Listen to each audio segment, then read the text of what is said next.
screen.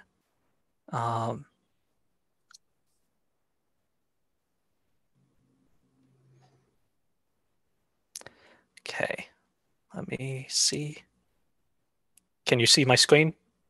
Yes, we can. Okay. Let me move this out of the way. Okay, so I'm going to be talking about stochasticity and specifically Actually, Lucas, we're yes. seeing a frozen picture of me right now, but not your slides. Okay. Let me try this again.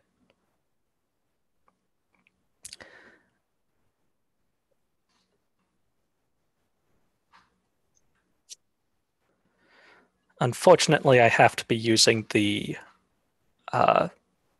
app on the web browser rather than a standalone app. So is this any better? No, it's the same. Okay. Okay, great. So it's a pleasure to have Lucas Brady with us today in the INQA seminar series, and he'll be telling us about simultaneous stochasticity. Okay, thank you. And apologies for the technical difficulties. I will try and keep this within time because I know it's late for a lot of people on this call. So, as Daniel just mentioned, I'm going to be talking about simultaneous stochasticity. And I want to highlight, first off, that this is joint work with a grad student from the University of Maryland, Jake Brenschwat. And if you're interested, you can find our work on arXiv and PRA.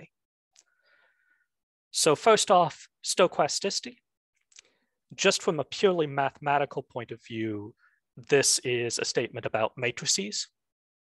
Namely, a matrix or Hamiltonian is stochastic if the off-diagonal elements of that matrix are all real and non-positive, so negative or zero. The diagonal can be whatever you want it to be. In mathematics, this is known as a Z matrix or a negative Metzler matrix.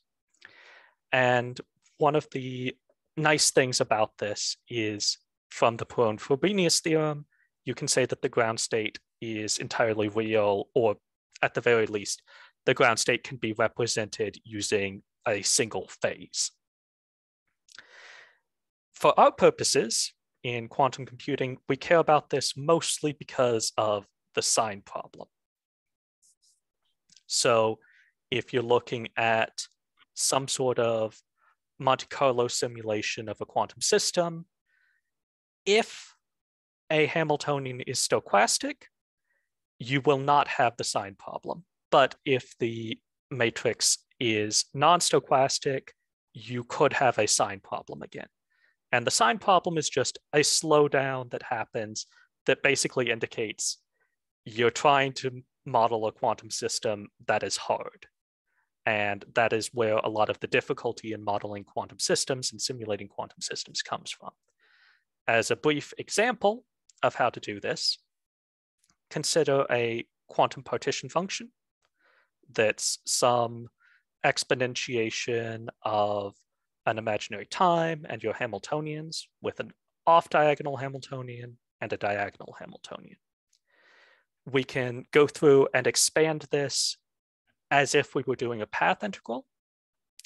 And so introduce a whole bunch of time slices, break it up. And because this beta over t is now very small, we can break up this exponential into two pieces. And then the diagonal portion is acting on one of its basis states, so we can move it out. It just becomes its eigenvalue. And now the off-diagonal portion still exists. And what we would want to do here is interpret this partition function now as a classical partition function in some way.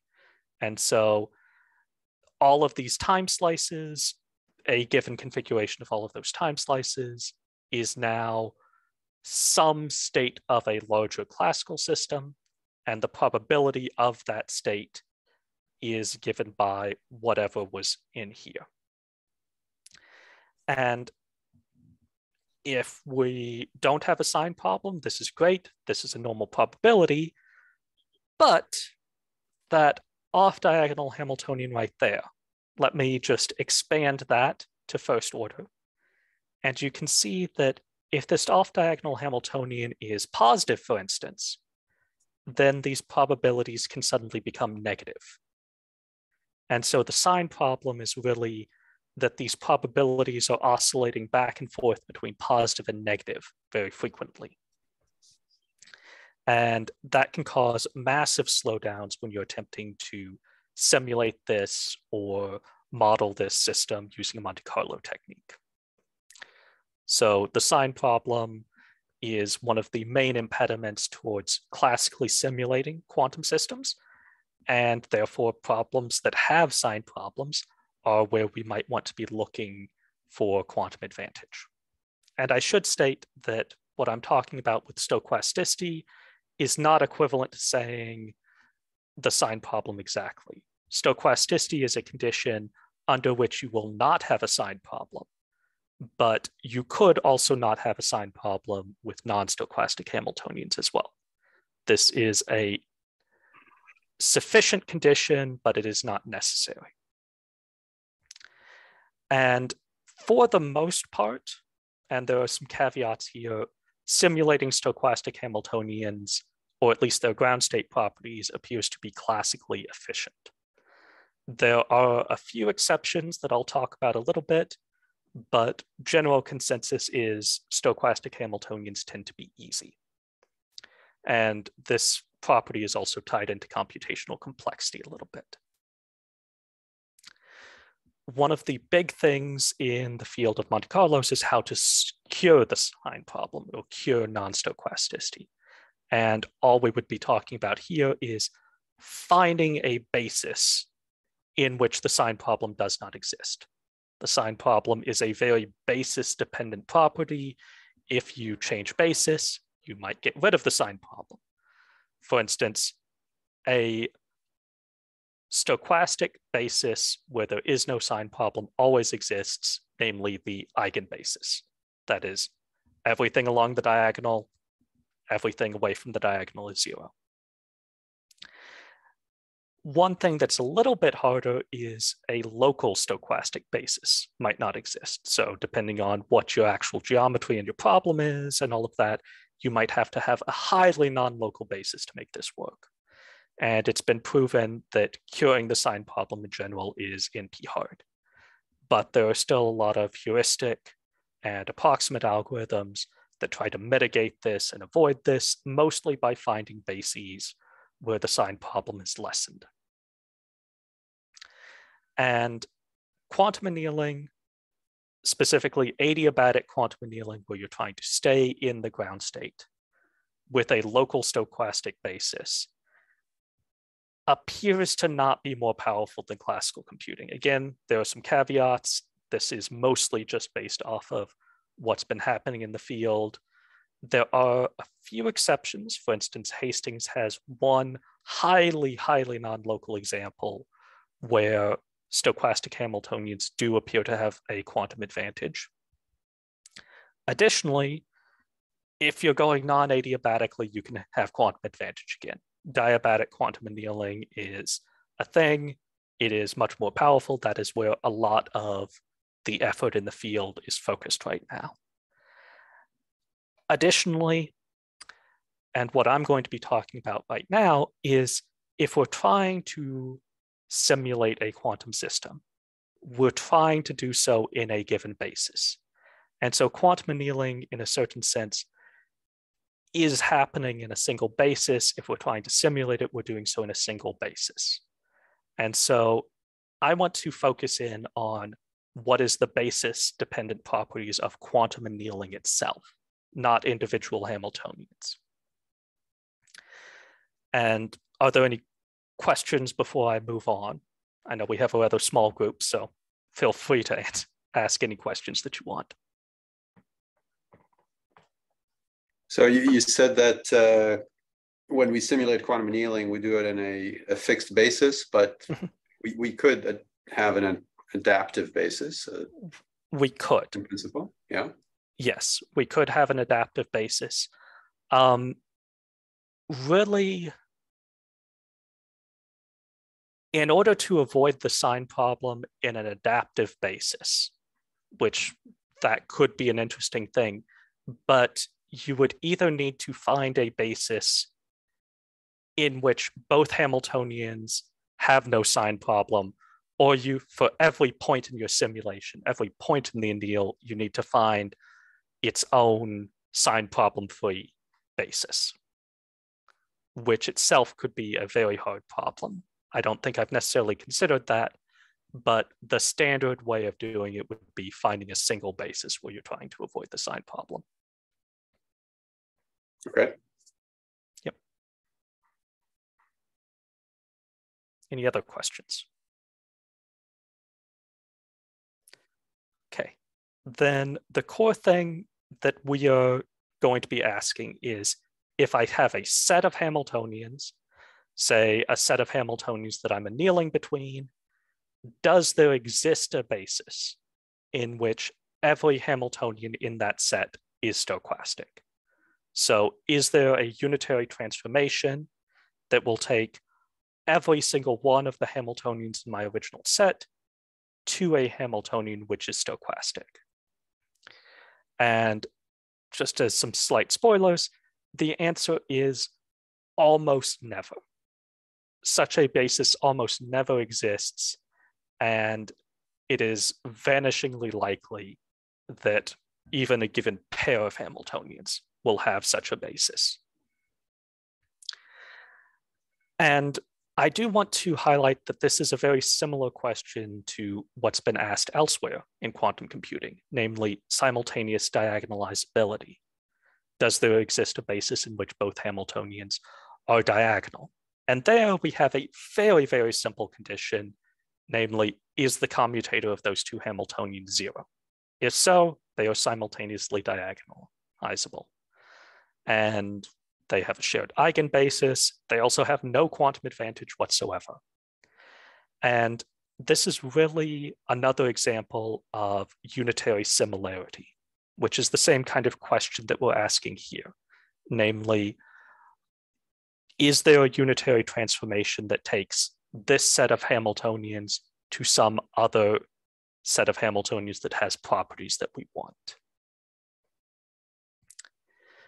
And again, I've talked about why this is useful already, but if we can find this, there would exist some annealing basis in which everything is stochastic, and quantum annealing where everything is stochastic seemingly is easier to do. And so this would be easy for Monte Carlo simulations.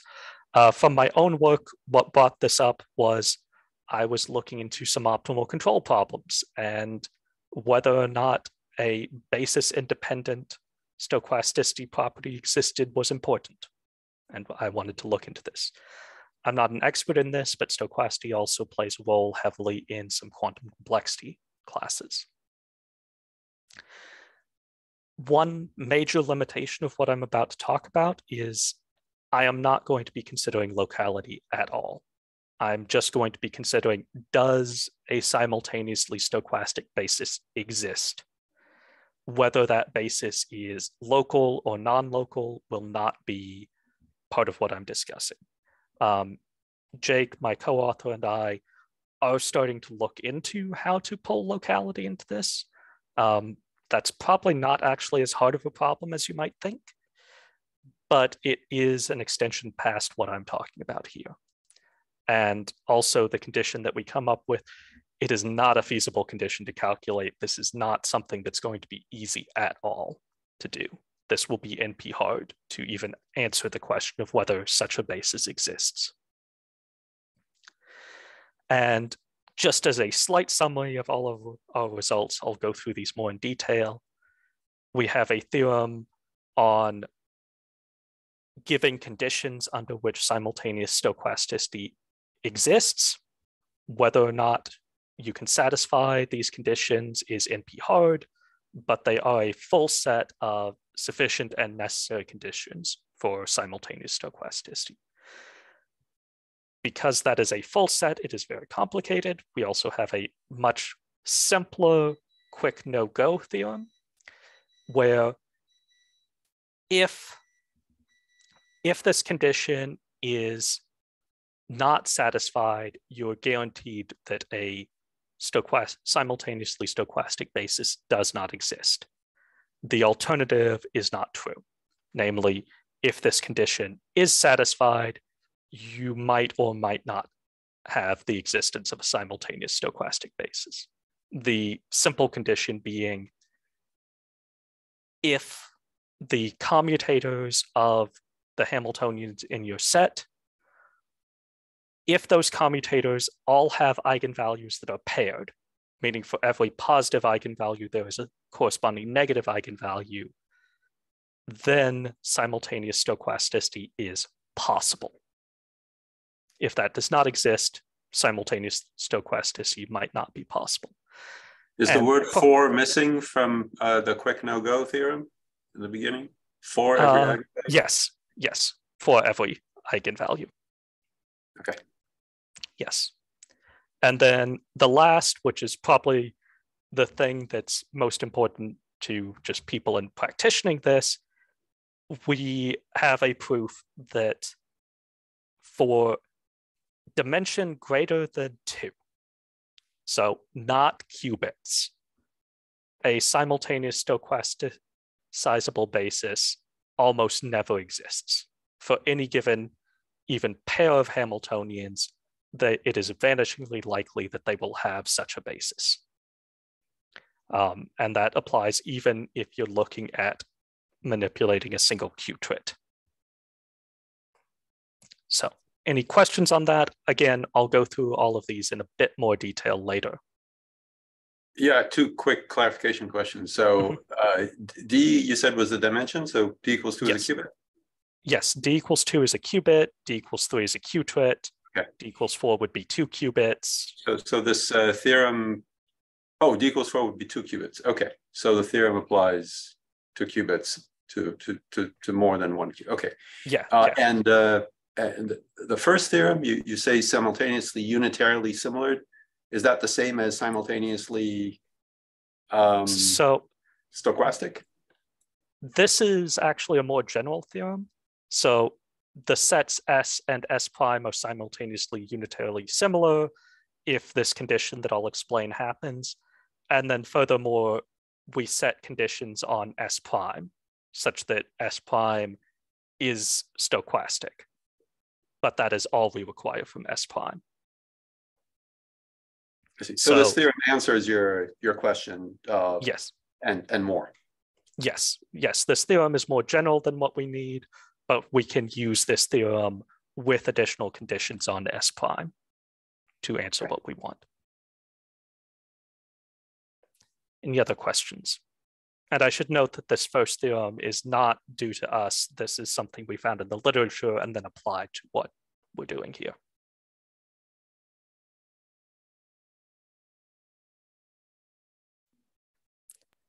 Define again what simultaneously unitarily means, similar means? It means that if I do a unitary transformation on these Hamiltonians, or it means that these 2 sets of Hamiltonians, there exists a single unitary transformation that will take H1 to H1 prime, H2 to H2 prime, HM to HM prime. That is all we mean by simultaneous unitary similarity.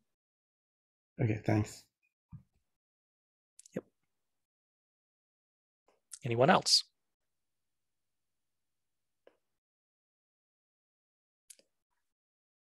If not, then I've talked about stochasticity, the core question that we're trying to solve. I'm going to talk a little bit about Lie algebras in general, go through the complete condition that I mentioned, the simplified condition for the no-go theorem that we had, and then talk a little bit about frequency of the satisfying conditions. I probably won't get through all of this, but the primary thing that will be of interest to people is probably in this Lie algebra section anyway. So let's get into that. So we're going to be talking about the Lie algebraic structure of SUD. And for reference, the Lie algebraic structure of SU2 is just the Pauli matrices. We want to generalize that a little bit, and the generalization of that would be the generalized Gelman basis. The Gelman basis itself is for Q-twits. You can generalize that past to a Q-quart, which would be equivalent to 2 qubits, and so on and so forth up. And this generalized Gelman basis should look very familiar if you're familiar with the Pauli matrices.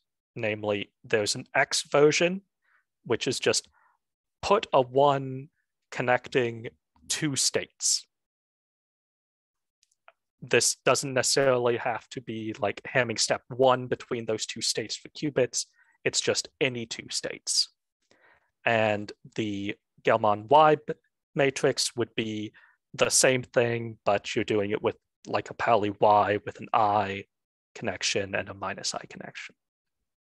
And then you'd also have Gelman bases along the diagonal. And this full set of Gelman matrices forms a complete basis for SUD. You can form any Hermitian Hamiltonian out of these for a given dimension. And so any Hamiltonian could be written as some vector of coefficients dotted with the Gelman basis.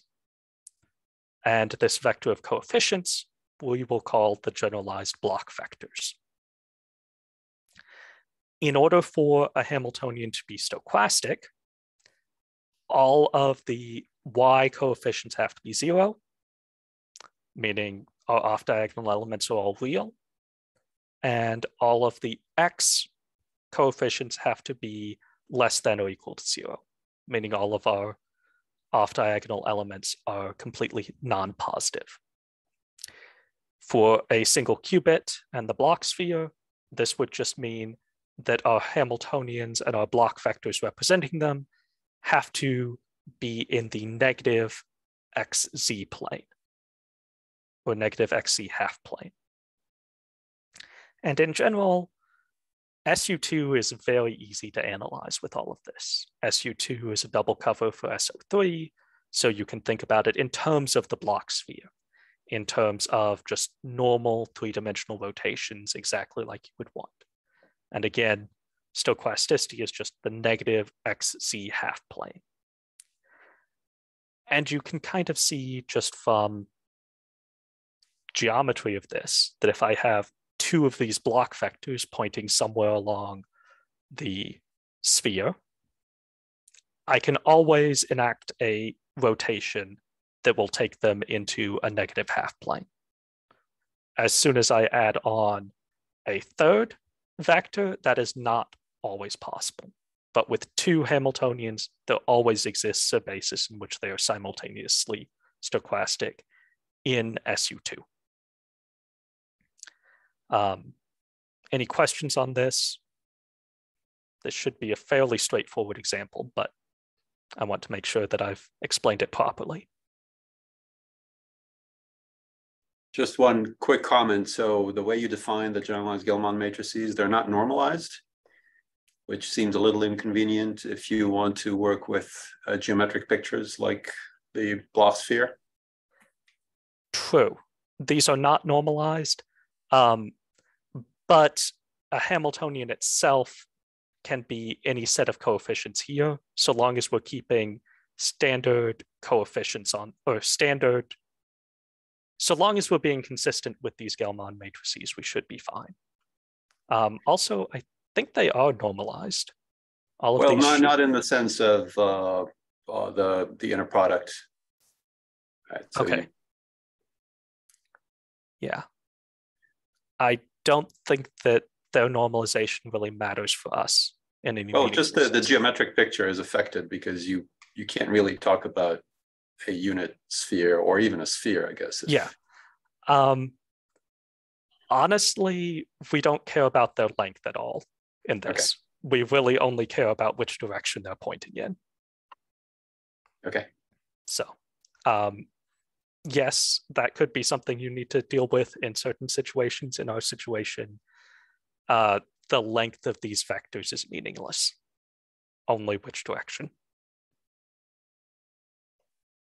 Any other questions?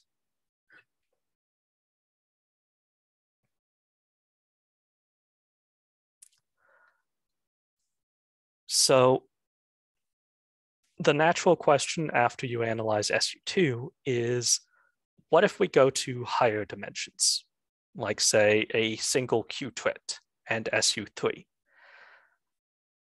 SUD in general does not have a nice relationship to SO, does not have a nice relationship to the normal rotational properties that you would want. It's been a few months since I looked at this, so this picture probably looks as much gibberish to me now as it does to most of you. This was my collaborator's effort to visualize SU3.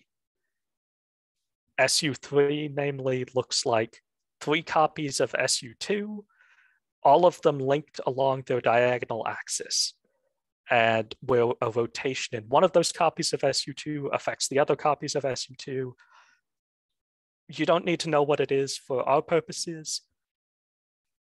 For our purposes, all you need to know is this is not a normal rotational space. This is not something that you can think about as some generalized hypersphere or hyperblock sphere. The hyperblock sphere is not SO anything. It is much more complicated than that.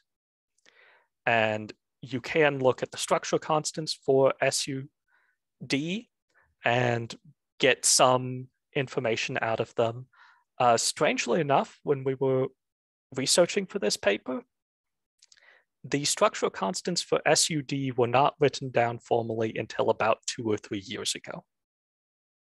They're not that complicated, but it is a very new result that they even have been written down in closed form. Very simple, but just a weird oddity of this. And now that I've explained that, I can go through and talk a little bit about what our complete condition is. And this is a condition on unitary similarity that I mentioned earlier. Any questions before I move on?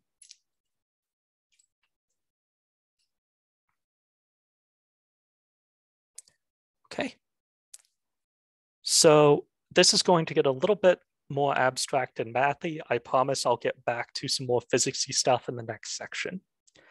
But the theory of unitary similarity really isn't a theory that talks about Hermitian matrices or anything like that. It talks about matrices in general. And in this theory, a lot of the theory is built up of so-called words. So let's say you have 2 matrices B and C. A word would be some product of them together. So this would be a word of length 7 in the end, 3 plus 1 plus 1 plus 2. And if you're interested in Hermitian matrices, it should be possible to replace these words with commutators instead. These words in certain combinations do make up all of the commutators and nested commutators of a given structure. But for our purposes, this was a very general condition that we were looking for, and just focusing on the words themselves was sufficient. Why we might care about these is that the traces of these words are invariants under unitary rotations. And in fact, it's provable that the traces of all possible words that you can write down are all possible invariants of a set of matrices, and that those traces fully determine all of the properties and all of the invariants under unitary transformations. And so if you have a set of Hamiltonians S and a set of Hamiltonians S prime, these two sets can be unitarily transformed between if and only if the traces of all of the words from S are equal to the traces of the corresponding words from S prime. And this is the foundation of unitary similarity theory. Now, these words can be of infinite length. So initially, this just seems like a useless property. You have to go up to infinity to calculate this. Luckily for us, there is also an upper limit. If you calculate words up to length L max, where L max depends on the dimension of your Hilbert space and the number of matrices in your sets, then you can stop at that point, and all trace invariants of words above that point are just fully determined by what's below. This is not a practical condition at all. This is purely theory that we're talking about here. You should never attempt to calculate all of these invariants. This is going to be a massive number of invariants even with this cutoff. Additionally, for our purposes, a lot of these invariants will end up being redundant, especially because we're focused on just Hermitian matrices. And so we have these two sets, S and S prime. S is the set that we started with. And we can, in addition to saying that we want these two sets to be unitarily similar, we can put conditions on S prime, namely that the real parts of all of the matrices in S prime are less than or equal to 0, and the imaginary parts are equal to 0. This Can I just interrupt you for 1 sec? Yeah. So in the context of these Hamiltonians, so how again do you define a word? Or is it commutators? So we're defining words as just the product of Hamiltonians. This product is not Hermitian at all. You can build commutators out of these words, certainly, but the words themselves are just mathematical objects without real physical significance for us right now. Okay. Thanks. Does that answer your question? Yeah. Okay. So we can put these conditions on the Hamiltonians in the set S prime as well. And this gives us a full set of equality constraints from this imaginary equals 0 and inequality constraints from this real part is less than or equal to 0, as well as the original traces of the invariants. Determining whether or not a solution to this set of equations exists is NP hard. It is very NP hard. Again, many of these are redundant. This is a full set of conditions for simultaneous stochasticization. It is not very useful. This is not something that you're going to want to go through and actually calculate out. But a solution to this set of equations is very much not guaranteed. So a simultaneous stochastic basis is not guaranteed just based off of this. Now, what I talked about just now is very abstract, very mathematical, not very physical at all. It is a full set of conditions, but to physicists or computer scientists, it might be less interesting. So let's talk about something a little bit more physicsy, just to sink our teeth into it. Namely, the dynamical Lie algebra. This is essentially a statement about if you start with two Hamiltonians or a larger set of Hamiltonians, what Hamiltonians and what unitaries can you generate using those Hamiltonians? In, say, a bang-bang fashion or quantum annealing fashion or something like that. Just what possible unitary transformations can you construct using those Hamiltonians? So if you built a circuit out of those Hamiltonians or something like that. And the answer to this comes down to the dynamical Lie algebra, namely the Hamiltonians that can describe the effective evolution described by all of those unitaries is from the dynamical Lie algebra, which is formed by the two Hamiltonians, their commutator, the nested commutator of that commutator with the original Hamiltonians all the way down. So this dynamical Lie algebra is essentially the original Hamiltonians, their commutators with the original Hamiltonians and the commutators of those with the original Hamiltonians, and so on. This describes the control space that those two original Hamiltonians can look at. And this space is invariant in a certain way. Namely, all of the eigenvalues of every Hamiltonian in this tree are invariant, and every Hamiltonian's placement in this tree is invariant under unitary transformations as well. So if you didn't understand that, that's fine. This is a basis of control theory going through. For our purposes, we're only going to focus on the very first step in this ladder going down. Namely, if I have two Hamiltonians, H0 and H1, what does their own commutator look like? That commutator, we can actually show that in some basis, if H0 and H1 are simultaneously stochastic, meaning their off-diagonal elements are all real and non-positive, then H2 is composed only of Gelman Y matrices, meaning H2 is purely imaginary. And notably, that also means that H2 is skew symmetric. And one of the neat properties of skew symmetric Hamiltonians, or skew symmetric matrices in general, is that they must have paired eigenvalues. Namely, if you have an eigenvalue A, there must also be an eigenvalue negative A. If you have an eigenvalue C, there must be a negative C. You can have as many zero eigenvalues as you want, though. And this property and all properties of the eigenvalues are unitarily invariant. They will not change if you do a unitary transformation.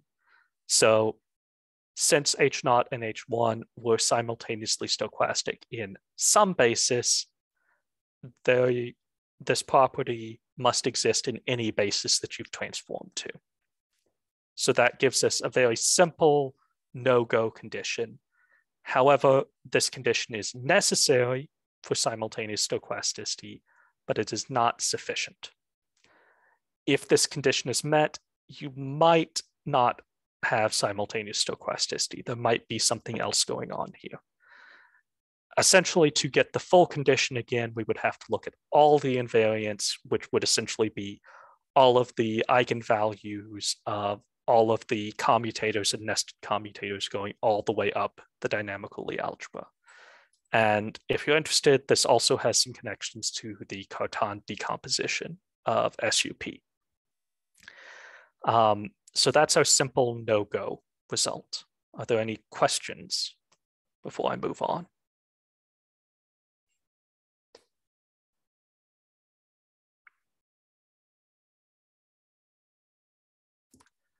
Okay.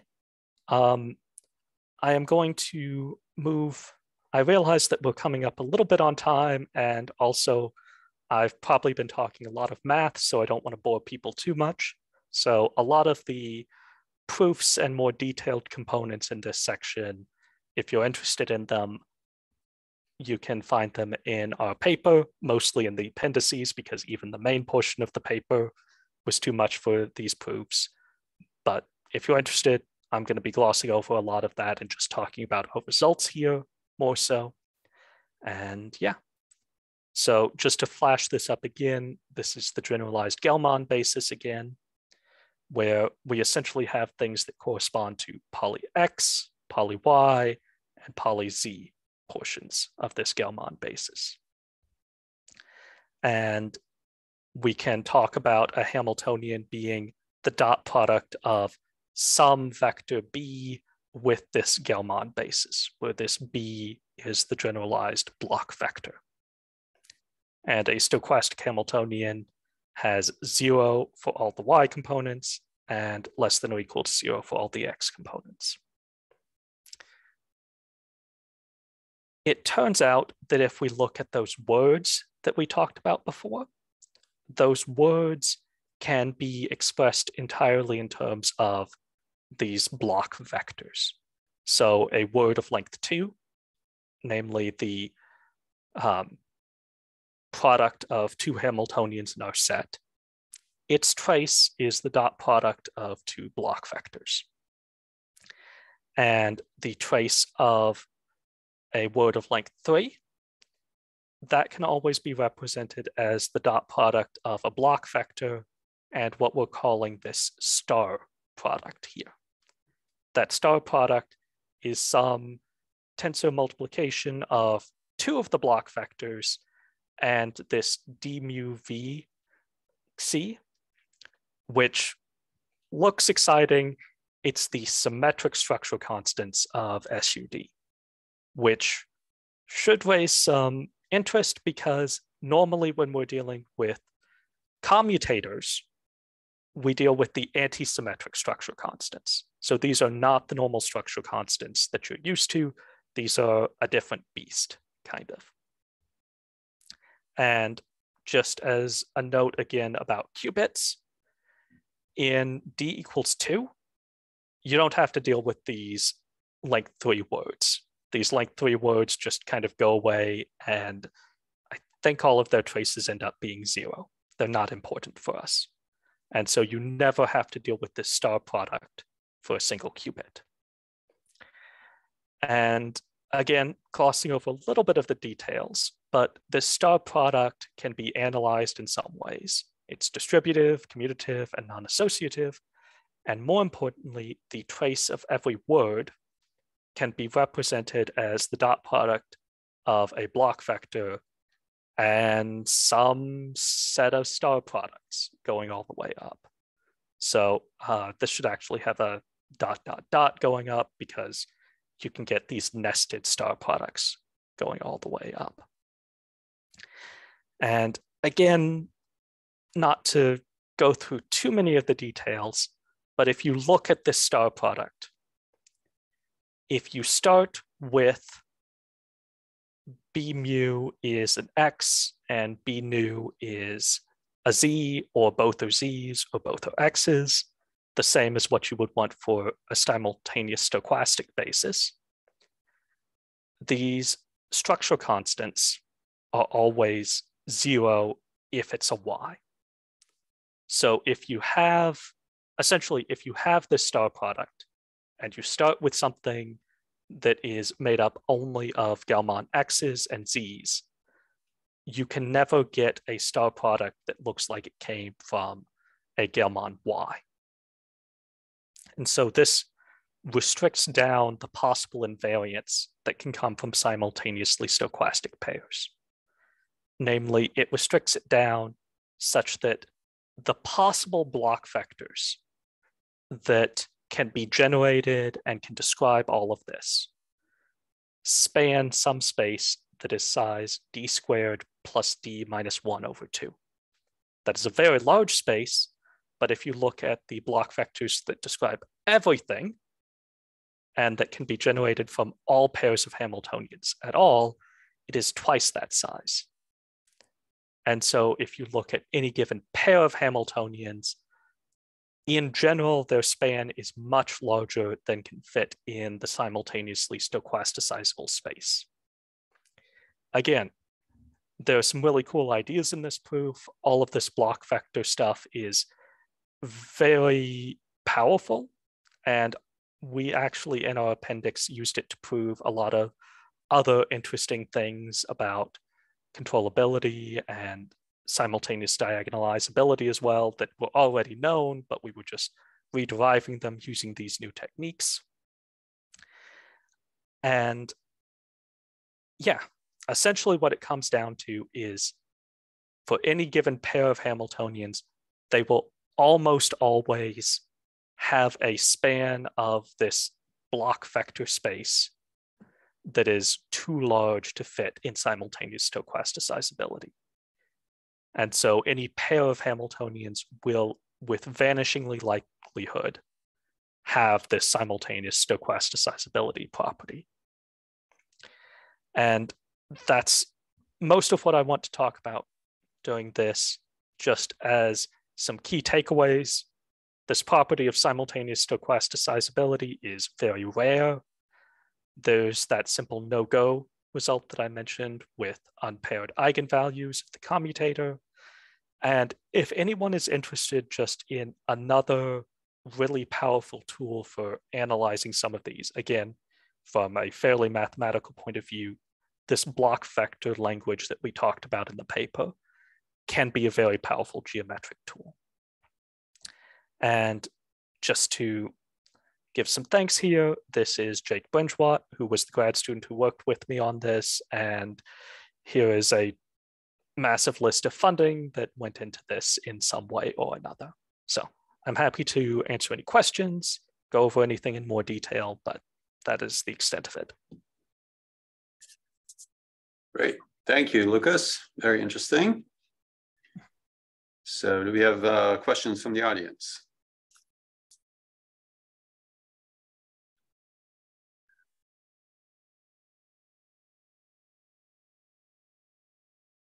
Okay. So regarding the third bullet, let me see if I understand. You've singled out the generalized Gell-Mann basis in order to do the analysis so that you could talk about Bloch vectors and so on. That basis is certainly not the computational basis. Yeah. It has some very useful properties as you've shown us. Yeah. And I should note that was the Gell-Mann basis is a basis of Hermitian matrices, not states in the Hilbert space. Right, well. Right. Yeah, so that's why it's appropriate for analyzing Hamiltonians. I guess your third bullet addresses what was on my mind, which is, to what extent are the results basis dependent? So the property of simultaneous stochasticizability is basis independent. It is a question of, does there exist a basis in which they are simultaneously stochastic? Similar to simultaneous diagonalizability, there could exist bases in which those Hamiltonians are not diagonal, but simultaneous diagonalizability of two matrices is a statement that there exists a basis in which they both are diagonal. That might not be the basis we're working in, but it is a basis that exists. And that's the same kind of property that we're talking about here. So maybe a better question, which gets at what I'm trying to ask, is why did you have to invoke a particular basis in order to prove a basis independent property? So you mean the Gell-Mann basis specifically? Yeah. Right. We were invoking a basis for the Hamiltonians, which that basis for the Hamiltonians, it could be every property that we were talking about here was invariant under unitary transformations. It's true that if I looked at, say, these words in some other basis of the Hamiltonians, a lot of their properties would change. But notably, these traces would not, because the traces under unitary transformation of these words remain invariant.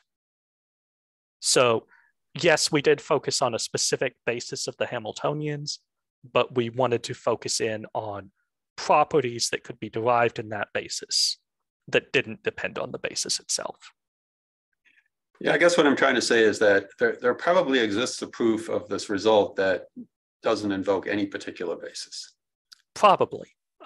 As we were going through this, we had probably 4 or 5 different candidate ways of proving this. Unfortunately, this was the simplest. So yes, there might be a way of proving all of these results that didn't rely on this. I'm sure there is a way that doesn't rely on the Gelman basis at all, but this was the simplest way that we could get at it. Because at the end of the day, you presented, well, at least for the second theorem, you presented a dimension counting argument. Yes. Yes. So can I have ask a question too? Yeah. Of course. So in many cases, one of the Hamiltonian, at least in the local basis, is a stochastic already. Like my example is stochastic. Does it make it easier to find simultaneous stochasticity or not? If one of them is already based off of everything that we were attempting, no, not particularly. Because unfortunately, the set of stochasticity preserving unitary transformations, it's not a group. It doesn't have useful properties. The multiplication of two unitary matrices that both preserve stochasticity on their own, that product does not itself preserve stochasticity again. So even if one of the Hamiltonians that you start with is stochastic, that's not necessarily going to help you in finding a unitary basis or a unitary transformation that makes the other one stochastic.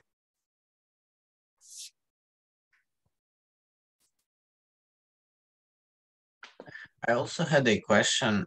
So during your dimension counting argument for the statement that these pairs are rare, is there actual quantitative statement there? The quantitative statement is more of, we don't have a count of how many Hamiltonians have this property necessarily, because the number of Hamiltonians is infinite. What we have instead is that the infinity that makes up simultaneously stochasticizable Hamiltonians is vanishing compared to the infinity that makes up all of the other Hamiltonians. So this is more of this is a vanishingly unlikely statement, not an actual counting statement precisely. I'm not sure if I explained that well. Yeah.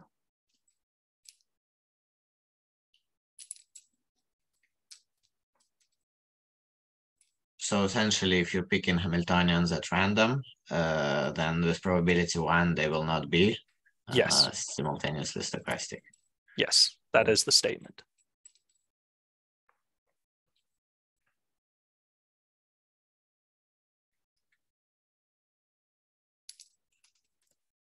So do you, from the point of view of quantum annealing, this sounds like kind of a hopeful result. Yes. You agree? Could you elaborate on the implications? What we didn't actually manage to prove this in this paper, but what we would like to get out of this is a statement that stochasticity is a basis-dependent property, and anything that talks about quantum advantage or the relative power of quantum annealing over, say, Monte Carlo techniques really needs to be a basis-independent property. And the existence of a simultaneous stochastic basis is a basis-independent property that is a property of a quantum anneal. And so our hope was that something about the existence of this basis would be important for quantum advantage, or the non-existence of this basis would be important for quantum advantage. Now, that doesn't cover all of the possibilities, because even if such a basis exists, it could still be highly non-local, which could make things hard again for classical computing. Hence why our next step with this is really focus in on locality and whether we can make any statements about the existence of a local simultaneous stochastic basis. So that's more speculative. These are things that we've thought about, but this would be the direction to go. Yeah, I guess another way in which this result to me, despite its hopeful nature, maybe is not as positive for quantum annealing as it might appear, is that you might still be able to find not a fixed U. This goes back to the adaptive basis that we were talking about in the beginning. It might still be fairly simple to find a time-dependent unitary that kind of keeps track of the Hamiltonian as it evolves and makes it stochastic, cures it over time. Yeah. And that would escape your theorem. Yes, it would. Right. And it remains open whether that's easy or not. Yeah. Honestly, that's not something we looked at. My gut reaction is that would be hard as well, but I don't know. It's all degrees of hardness here. So I don't know how relatively hard that would be and whether there would be problems where such a dynamic basis would make this slightly easier. It's possible. Okay. Any more questions?